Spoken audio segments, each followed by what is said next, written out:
Well, there's some places that have, well, 5 inches in Plymouth, about 5.5. Take a look at the elevation there, though, 843 feet. Just about 6 miles away in Parnell, 10.5 inches of snow.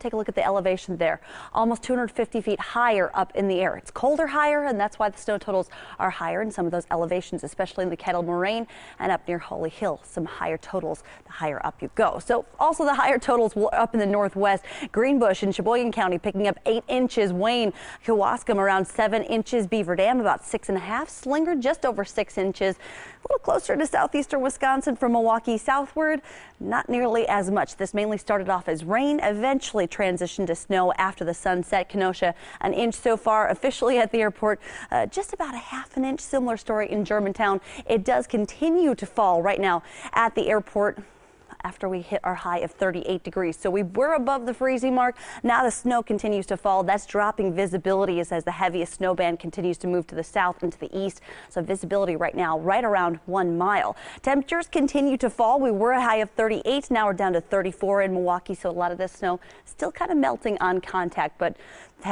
temperatures are going to continue to drop with a northwesterly wind pulling in some colder Canadian air. And yes, we still do have the snow. Take a look though, the darkest purples, that shows the most moderate to heavy snow bands pushing out of Milwaukee. So Racine, Walworth County, Kenosha County, you're catching those big flakes up to the north and to the west. The snow eventually tapering off. And here's the back edge of that snow already starting to push through the Wausau area behind this area of low pressure.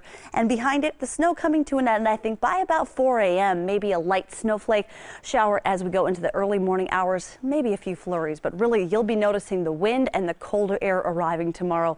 Wind chills going to stay in the 20s throughout the day. It's been a while since we've talked wind chills. For Friday, the winds start to calm down a little bit as well. How much snow by the end of this whole system? 1 to 2 inches from Milwaukee southwards. Higher up north you get. Up to the northwest, more like 5 to 7, with a couple isolated higher amounts in those higher elevations. Overnight, again, snow gradually ends by about 4 a.m. 30 degrees your overnight low. That wind really kicking up a little bit as we go from the northwest. That drives our temps down to a high of only 35 tomorrow, so a few flurries, but windy conditions expected. Wind chill staying in the 20s. Rest of your 7-day forecast shows that temperature slide continuing, getting colder and colder as we get into your Saturday and Sunday. 20s only for highs, and we stay there for a good chunk of next week. Your weather kid for tomorrow, little Ada, she is all bundled up.